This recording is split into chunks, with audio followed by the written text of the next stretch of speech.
Mom over here. And we have older mom over here. Là quay một quay ra đông lại tâm vùng mẹ là của mình là tâm bèn mà ngồi chơi cái xa của mình này busy, they busy every day to take care of the kids, take care of the family. So everybody that is mom here, God bless you. May God continue to bless you, to teach your children to follow Christ and lead all your children to Christ. May God bless you, like continue to bless you. Can we thank God for what He given us every day? That some of us here, like some of women want to be a mom, but we can't be a mom. It's really hard. But we are blessed to have children. I'm always say that myself. I'm so blessed that I'm being able to be a mom to my children. And God has given me this blessing. Chính là tâm không con nhỉ?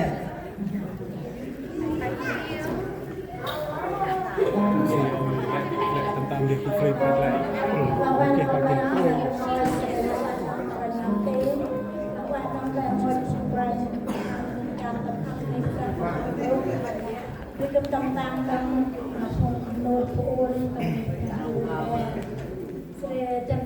Kita sangat mempunyai bapuk med serta bapuk dengan perintah mereka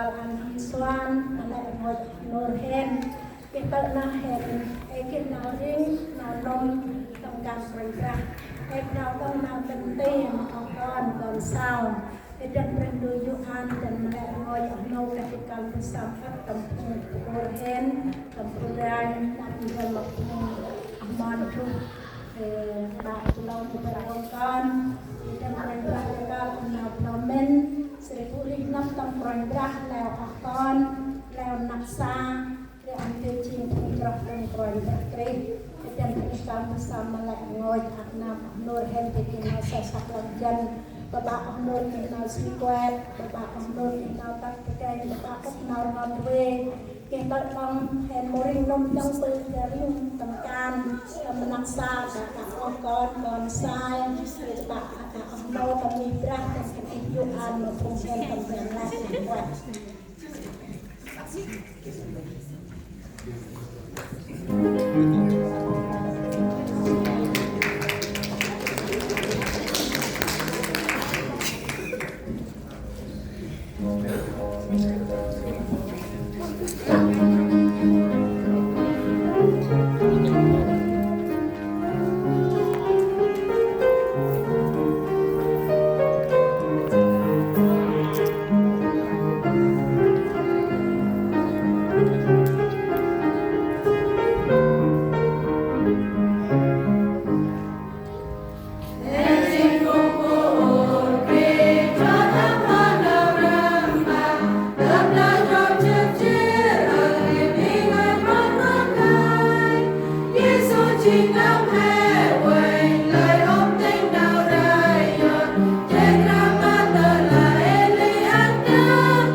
oanh hai là rô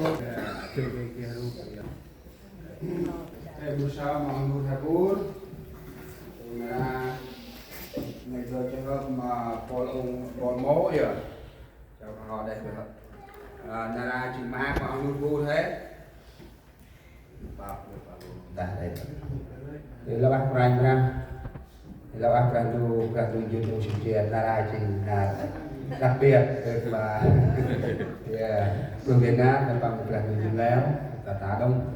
cái mặt rễ các cái cú sa mà lên ngôi là bà hay chiên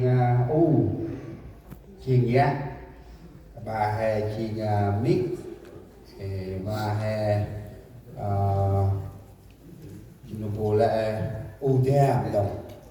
trên trên du cung trên lại ngôi thân ấy ngàn đông ở đây là một kia ở đây là đông một kia đông mà làm đi mong là làm như làm buồn là kia làm buồn làm ngoài một lại khi ngài ấp thì ngài ấp cũng mà làm vậy thì bằng kia làm ngoài bất định trình nào làm nạc xa là cái màu ngay màu chát màu grip nạc xa thì ướt mà bằng cho ngân để các cái ra đu có cái đi chào anh cái tàu làm xoan cái bà cái đi mua ngay tầm sạc dần bà cái đi cái ấp nào trứng nào ngọt bà cái đi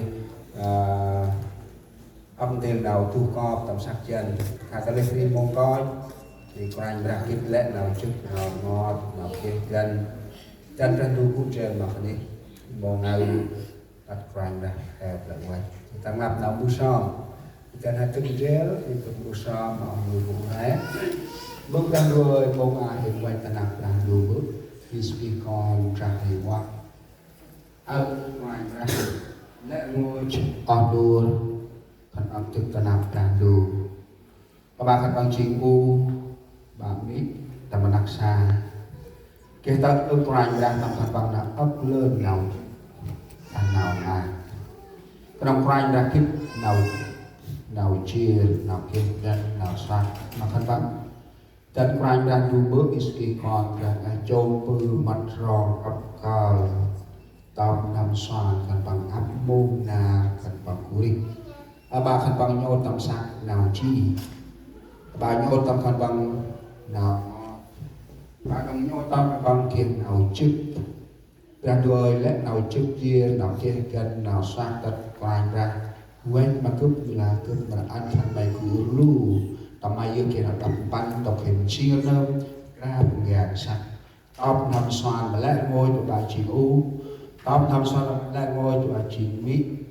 chân chân tu cụ trên mà khẩn bằng so sạng lăng chân đập bắn